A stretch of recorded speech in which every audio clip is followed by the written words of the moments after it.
Good afternoon and welcome everyone to the second series in our second session in our webinar series, Great Minds Think Alike. Thank you for making the time to join us today. In this series, we're going to be digging deeper into the complexities of mining and exploring business below the surface. The reason we created this session is because the mining landscape has changed dramatically over the past few years. There are multiple challenges and trends to deal with. There's a lot more complexity, massive efficiency and productivity losses, environmental challenges, as well as safety challenges.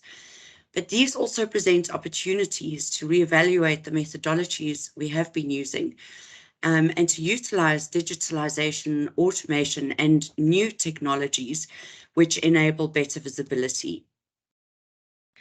Initially, we will gather a big picture overview of the current challenges and trends, and thereafter dive into each aspect of the complexities faced by mining companies, along with the approaches and tools to overcome those challenges. With the mining industry incurring billions of productivity and efficiency-driven losses annually, it's imperative to constantly reevaluate the methodologies we use. The mining industry has taken the same approach to mine planning for over 30 years, and we need to employ new methodologies if we expect to get different results. In this series, we will explore whether great minds actually do think alike and how great minds become great. Because the value chain is so complex, we've decided to create a separate session for each element in order to really dig deeper. The link to register for further sessions specific to your roles will be in the chat box shortly. We have muted everyone simply to eradicate background noise, but we do want you to interact and participate. So please do put questions in the chat box, and we will try to answer them all at the end of the presentations. If we don't get to all of them, we will respond to you personally in an email afterwards. Please remember, for a better viewing experience, please click the 3 dots at the top of the screen, and then the button that says full screen, which will maximize the vision panel. So without further ado, I'm going to introduce you to Martin Marion, Specialist Consultant at RSPH. Martin has over 14 years of supply chain and advanced planning and schedule experience, and he ensures customer business processes and APS system functionality align so customers can achieve real benefits and fully exploit opportunities within their business environments. Martin, over to you. Thanks, Caroline. Appreciate that intro. Let me share my screen here. There we go. And let me do this also. All right. Yeah, thanks, Caroline. So like Caroline said, we've split up this whole series into different parts for different parts of the value chain. And the one we're digging deeper into this afternoon is balancing supply and demand. So I'm just going to give a brief overview of Rifle Shot and then introduce one of our long trusted partners, Ion, with their WAM supply chain solution. So as you guys seen, I think in Caroline's presentation, Rifle Shot celebrating more than 20 years of helping customers achieve more and increasing their operational performance. Quick overview of Rifle Shot and our purpose is to further enhance and consistently improve our clients' operational and business performance with a social conscience through innovation cube, thought leadership, human capital development, business transformation through the use of leading technologies and digitalization. And the one thing that I want to point out there, and this might give you a good idea of who Rifle Shot is that, you know, we're only talking about solutions here in the third point. You know, it's much more important for Rifle Shot to be, you know, innovative thought leaders and to look at their people. You know, at the end of the day, any solution only works if the people that works with it, understand it and obviously works with it. So, you know, sort of the solution is an enabler, but it's the people that actually run it there. Tying into that all people theme is the fourth point there is, you know, we've got a specialized core competencies across the value chain. We've got many years of experience, and I'll touch on it on the next slide, within our management group and also within our network. So if we don't have the experiences we require, you know, we contract them in. And this all is obviously done, and these days, especially with a ESG mindset, you know, to enhancing the environmental, social, and governance aspect of the businesses that we work with. Rifle shot further, just sort of a quick snapshot of the facts there. We've been established in 2001. We're a self-funded private company. We've got a key strategic clients and alliance and partnership ethos, and you know, that ties up with the people process, the people ethos that we have. We typically don't just, you know, mix and match with clients and solutions that we sell, but we try to build a partnership.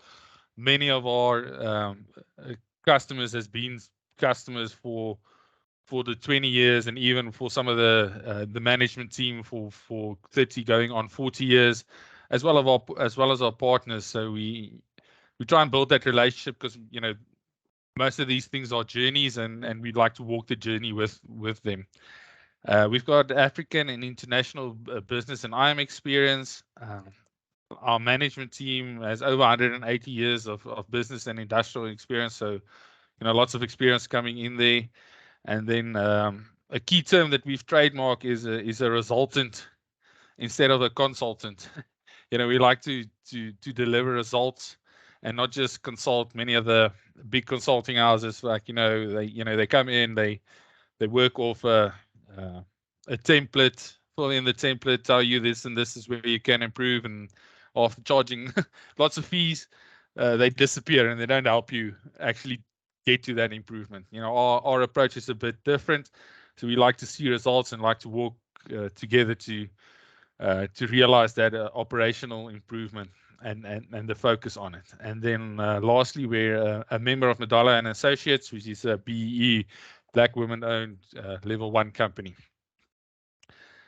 And yeah, it's my pleasure to introduce Ion Commodities, one of our partners. Like we said, we build long-term relationship, and Ion, in their current guise, or, you know, even before that, they've been different companies, but we've been working with them for close to 2 decades now, helping our customers to extract value from essentially value chain optimization and visualization, especially in the sales and operations planning space. So, you know, making sure you plan the right things, have it at the right time, at the right cost, maximize profit, all those lovely terms. And then I'll hand you over to Pierre, which is one of my colleagues at Ion, to take you through the WAM solution and see how the solution can help you guys achieve more value. Thank you, Pierre.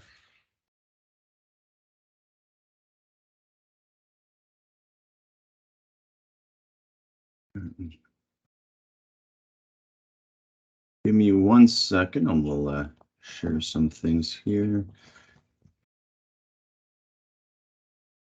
All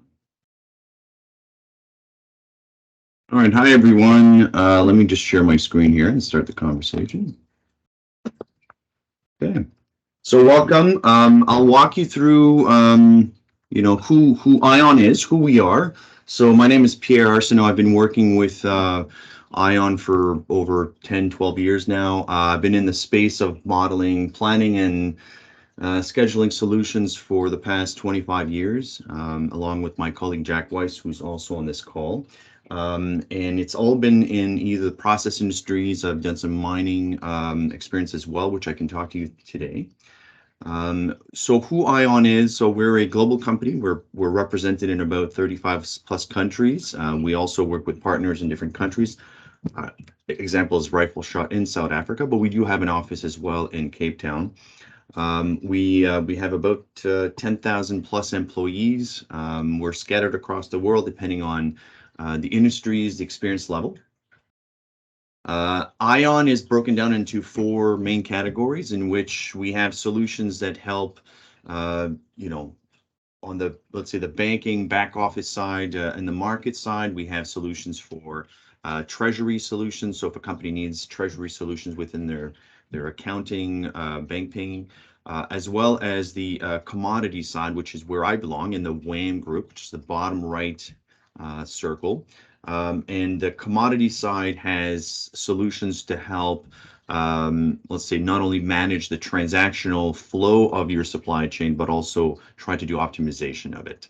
So an example of that is understanding a bit the overview, we'll call it, of WAM as it pertains to your full company. So typically in a company, the starting point is going to be some sort of maturity curve in which you want to understand, we'll call it the current present, have one version of the truth.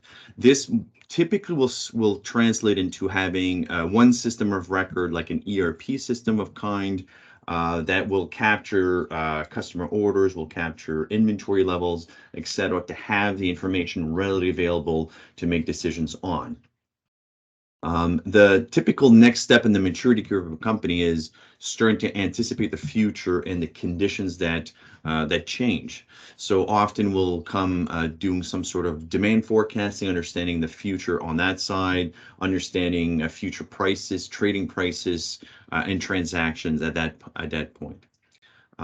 Ultimately, you're trying to get and achieve some level of optimization or automation on making decision making, so that at this point you're reducing the amount of manual entry and spending more of your time doing scenario analysis to optimize any changing environments, price increases, price decreases.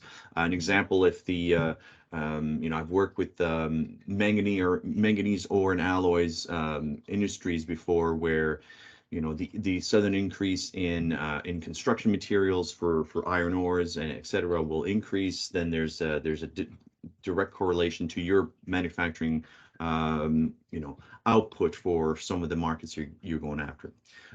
Typically, the ERP journey stops there, so you typically need more add-on complementary solutions to those types of systems, and that's where a company like ION's WAM solution will come into play. Okay, so WAM, what does that bring? Well, we're a decision support tool. Well, we help create plans and schedules for execution after the fact. So some of the things we're trying to achieve is increase customer service levels, right? Having the right product at the right time. Lowering operating costs, so understanding sequence and production, understanding transportation costs. Lowering capital costs, so if we can have the right inventory at the right time, understanding the volatility of your demand, understanding what inventory should you have at the right time and how much. And of course, all that leads to improved profits, not only from the sake of optimizing that, but also doing rapid scenario and risk analysis.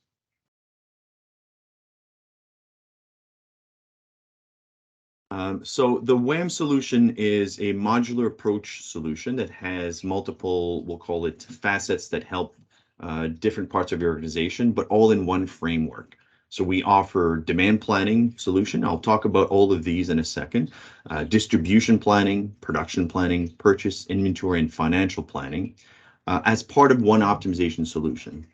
Now, keep in mind that in order to make these systems live, we do need some sort of system of record data. So either they come from, you may see sometimes the word CTRM, or credit, commodity trading and risk management solutions, or ERP, enterprise resource planning.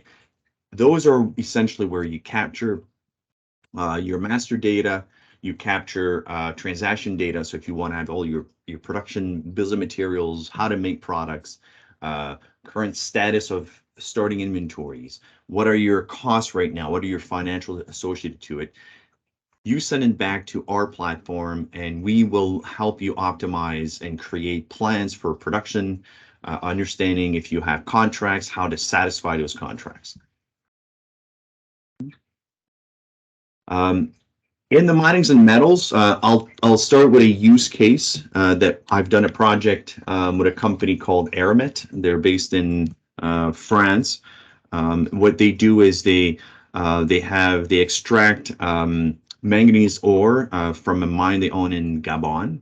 And then what they do is they'll export for general sales export some of the products, or they'll convert it into manganese alloys.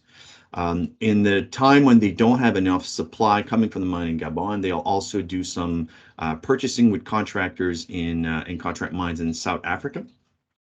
And make decisions upon how much of that should they buy from South Africa to either do export, depending on transportation costs, and bringing them to they have something like 40 different manufacturing sites in the world to convert into making alloys. So what we've done for them, so they're a $4 billion-ish euros in revenue.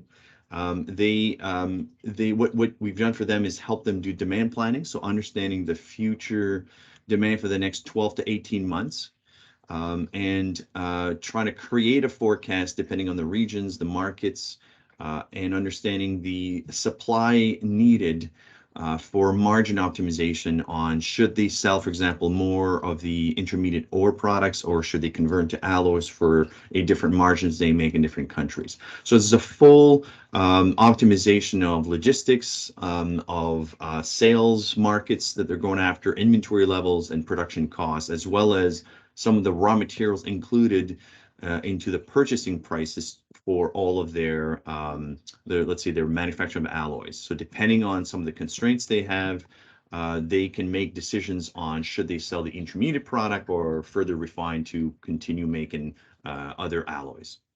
So that's the scope of what the project we've done there. It is still ongoing because they're also expanding our use of our system into other areas, including in the Pacific. They have nickel mining over there. They have some lithium mining in South America. And so we're expanding the solution footprint over there at Aeronet. Just to give you a quick glimpse of some of the screenshots, I'll give you a bit of a demo so you have an idea of what you're looking at. So we've talked about some of the functionality we've looked at, like demand planning. So this is a system that helps you look at, so it's a web-based application that looks at creating some form of collaborative environment to create future sales plans that are unconstrained at the moment, so that you can then understand what we believe the market wants compared to your current budget. And as the year goes on, you can actually have some metrics on forecast accuracy and things of that nature. We have distribution planning. So once you send it over the fence to the supply planning side, we can create feasible transportation by all the locations that you have in your network, so and by mode of transportation. So if you have a mix of options of between bulk trucks and rail and vessels that you're shipping across the oceans for your different metals, we can help you make sure that they're in full vessel increments. If you have different vessel sizes to pick and choose from, we can help you load the vessels, understand which day you're actually going to be shipping them, and understanding the inventory available when you're shipping from and to, so that you're not going to oversee the capacity of them. Production planning, it helps so this would apply very well to two areas. One would be on the alloys production. So if you have capacity, bills of materials you have to convert, making sure your plans are feasible. If you don't have the capacity in certain months because the demand is higher in some high seasons, understanding how much could you produce in advance and inventory the products to take advantage of future sales. As well as we've also done some blending, well, I'll call it blending, but essentially it would be blending of qualities of different ore stockpiles, so that you can understand the inputs, so that the purity and the quality of some of these stockpiles, to make sure you're hitting specs before you actually ship it. So those are some of the problems that we've been able to help companies like this resolve. There's also on the production scheduling side, we have other screens that help you more in the intraday granularity, like a Gantt chart. So the screen you're looking at is a more scheduling, so intraday, looking at hour by hour scheduling of production runs, so that you have a sequence dependent, either loading on different assets. Okay. The purchase planning side, so all of that is also done at all at the same time. So if you have decision that you have to make on Purchasing, in the example for Aramet, what they've done is they would either supply based on contracts they have or the push of the mine coming out of Gabon. They'll have some min and max range that they can supply there. But then they can decide at what time should they actually grab some of the stockpiles there, or if they want to take advantage of let's say a spot market price index that may go up and down, and take advantage of the buying at that low price, stockpiling it for future sales at a higher price. So that's the idea of understanding the market prices, volatility, as well as your own contracts that you have to abide by. Inventory planning, that goes without saying, but what we do provide is understanding some of the constraints for logistics and maintaining certain levels of inventory, let's say targets or safety stocks that you may have in your supply chain. The graph below, you can see it looks like a big shipment, then you draw down, and then you have another shipment that comes in. So that would be like a vessel at a port that you actually be bringing in products in and out. As well as the let's say the long-term planning, we have alert-based types of screens that can give you all these, see the colors there, it gives you red would be stocking out a particular day, that are tied in with the orders that you're getting in on a daily basis, so that you can re-optimize around, or at least if you have from a, let's say, a customer order standpoint, if you have customer sales reps that are taking in orders, to see if they were to take an order coming in, what would that do with the inventory across your supply chain? So this is more of an order taking approach and balancing off if there's any events that would create issues, and then you can reschedule. And last but not least, financial planning. I'll go into a little demo of this so that you'll see a bit more clearly what that looks like, but it allows you to do some high level, comparison of scenarios. And that's the example I'm actually going to go in at the moment to help you do some either budget planning, understanding some of the higher costs that you have globally if one plan's better than the next.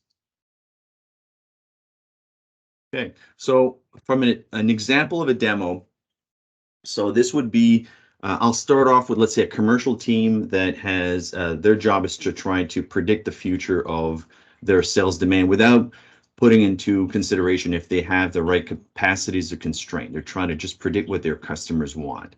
So you had seen that screen before. What we have is a web-based tool that has different market segments that you may sell into. You may have different regions that you want to drill down to, different regions of sales that you're having, different customers, different products, and the ability to do forecasting at all different levels. So you can go down to the lowest detail, or having a visibility for what's my whole demand in a country.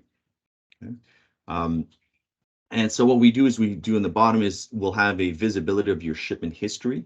So going back 3, 4, 5 years of history, and you can see in the bottom that looks very much like a seasonal type of demand for that product in a particular region, right? So what we do, we try to fit a statistical curve to it and try to predict the next 12 months worth of demand, so that we have at least a good understanding of patterns in which your sales are going to happen. Now, we don't stop there, because you know your customers better than sometimes statistics do. And maybe for the last couple of years, it may not be, with all of COVID and everything, may not be the best predictor of demand. But we give the opportunity for so this is a multi-user environment where you can have sales rep go in and have their own version of that forecast. And we can keep track of that. So maybe you give them the next 3 or 4 months they have to be responsible for maintaining their forecast. You'll still have a statistical forecast curve for the next, let's say, 12 or 18 months, maybe for budgetary planning, high-level planning levels. But then as you refine, get closer, you want to have your sales rep talk to your customers and input some forecast. At that point, if the manager, maybe you have a hierarchy in your roles that actually will have different levels of let's say, information, understanding, having discussions, we can then keep track of, let's say, every version of that forecast for planning purposes, as well as creating a, let's say, an interchanging information between sales reps and managers in your organization and say, hey, there's an alert. I want you to review, for example, a number I've put in. The result is there's a log of changes, a before and after, and here's the reason I did that. Do you approve? So this is capturing, let's say, a forecast and making changes to the forecast. We do also have, and this is going to be an example here of a day in the life in case we want to look not only at history, but we want to look at other causal effect. So an example of this is temperature. And this is an example in the United States for Fahrenheit, in which we believe there's a correlation between temperature and sales. Now, that external causal factor, we'll call it, can be pretty much anything, in the sense that it could be construction index, new housing index. It could be automobile industry index, where they're selling more automobiles that impacts your production of let's say some steel. It could be things like a price index. So if the price volatility has an impact on your sales, all of those types of factors can be considered, correlated against your history to understand if they have an impact. And so what we do is we can generate a forecast based on understanding the correlation between those external factors. Interestingly, what we can do as well is create what we'll call what ifs. So what if, let's say in this example here, what if the temperature would be higher in that particular next month than usual? What's the lift impacted on my sales to actually sell that? Right. So in this example here, we're saying, well, if the temperature is going to be hotter or colder, it's going to have an impact on how much you're going to sell more of that product. And it's going to be by this much. So understanding that what if scenario, then you can prepare the supply side on understanding, do you have enough supply to meet that extra lift in demand? So now I can pass it on to, as a scenario, to the supply planner. So the group is now responsible for planning the supply meets the demand and balancing that.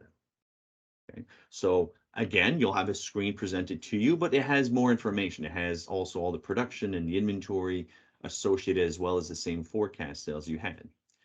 So what we present here is not only the ability to do one plan, but compare multiple scenarios together. So imagine you have, let's say, a plan A. This is your main S&OP plan, or sales and operations planning, that you have a global cost associated to that one plan. You have a plan B. Let's say this is my what if plan that I want to compare, and maybe you have a budget cost as well that you want to maintain an eye on to make sure you're in line.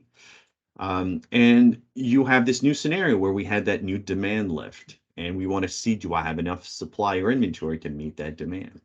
So as it changes the value, you'll see the impacts right away on what that does. In this example here, it shows you a shortfall of inventory in a few months' time. So that lift in demand creates an issue where you don't have enough inventory. Now, you don't have enough planned inventory. It doesn't mean you can't change your plan with the same current things that you have in your supply chain. You can manually go and make some of the changes and adapt right into this, we'll say, pivot table looking feel. You can go and increase number of transfers of trucks or things like that, and see the impacts right away. Or you can launch an optimizer, and that optimizer will look at solving that issue around that new constraint. So in this example, we run the optimizer. It's resolved my inventory position. And it's also going to create possible additional costs. And I want to know if those new changes are good for that decision making. So in this case here, you can see in bold the differences in what it's done. So it's done an increase in number of trucks it's transporting to meet that new demand. From a cost perspective, that's where we can take a look at the delta between the two plans and see, well, it's increased my transportation costs. Of course, I'm shipping more products. Because there's new demand, there's also an increase in feedstock or raw materials to make that end product. So if it's, let's say you're making alloys for new sales, you need to import more ores. Maybe you actually had to buy some ores and increase the purchase cost of that. But maybe is it worth my margin? So in this case here, you say, well, I'm actually selling a lot more products at a higher margin. So that creates really an increase in my total margin. So I believe that increasing that new sales has an added value for my company. So yes, I should take that new market. Okay. I'll stop here for any questions, just to discuss. I probably went there and showed you a lot of things. Any questions specific to this type of solution or the account or doing a project like this? What does that entail?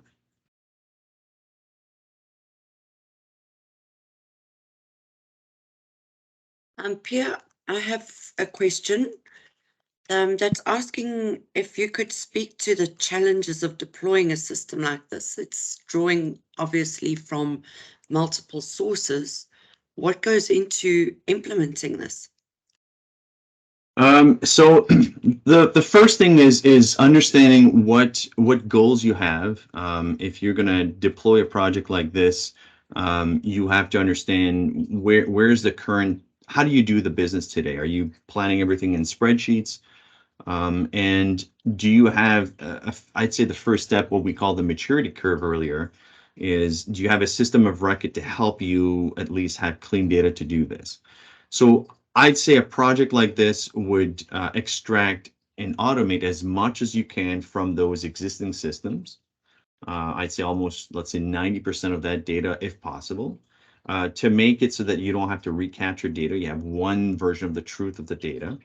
And then configure depending on the module. So if you need to create and start in a modular approach where let's create a forecast. That's the first step we want to do. And usually that's a lot of the companies do.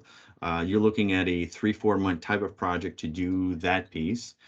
And if you are going to deploy a more, let's say, complete solution that has S&OP types of solution to support balancing the supply and the demand, you might be looking at a 5-6 additional months of let's say configuring the tool, getting all the data cleaned up, train the users to deploy a tool like this. Yeah. Hopefully I Okay, answered the thank question. you. So would that be a total length implementation deployment time, 5 to 6 plus 3 to 4, so around 10 months typically? Yeah, so if you do the full solution, it depends also if we're doing production scheduling. So if you're going to do batch scheduling, I mean, anything from, let's say, 8 to 12 months project to deploy a system like this. It depends on how many, let's say, manufacturing sites you have. If they're different in the sense they make different products, they have different asset, let's say, configurations. And how much of that do we have to understand that they make different decisions? But yeah, you're looking at like the 8 to 12 months range to deploy a full solution, correct? And I say that with the number of people. So we work with, we'll have maybe 2 consultants from the ION group, let's say a senior project manager and let's say a technical consultant to help out. And we'll work with, local partners like Rifle Shot that has tremendous experience on deploying, training users. So we'll have maybe a person or 2 from their team. And from the customer side, we usually have a team that would be anywhere from, let's say, 3 to 7 people ish. Let's say subject matter experts, maybe an IT person to set up the architecture, the let's say infrastructure to support the tools. We'll have most likely people representing the production side, let's say the supply side, logistics side, participate in the project, but not on a full-time basis. You usually have a, let's say, we'll call the super user, probably a bit more full-time during that duration. Thank you. And then how long typically does it take to realize a return on investment then? Or is it incremental as you go with the implementation? Well, so from a return on investment, as soon as, so first of all, you're not going to only start seeing the product work after 8 to 12 months. You're going to start seeing data coming in your system within a few weeks. But as we bring in more constraints, more products in, so you're starting to realize some of the value from just the business process improvements you're seeing early on for creating value of not only a tool, but organizing how you're going to work with people around these tools pretty early on. And so for the return of value, let's say if you're depending on the tool, if you have the business process in place, you're looking at inside a year the return on investment very quickly because of the optimization capabilities we have. The more decision points you have of how many places you can manufacture the same product, supply different, let's say if you have multiple mines in this case, if you have alloy production and a lot of transportation costs and decision making there, yeah, you're going to have a decent return on investment pretty quickly. Thank you very much for that. I don't see any further questions. If there are no further questions from our guests in the audience, I'm going to say thank you very much to Martin and to Pierre. That's very insightful. The interconnectivity between various elements is fascinating and really powerful. Thank you very much for joining us and for your time and interest.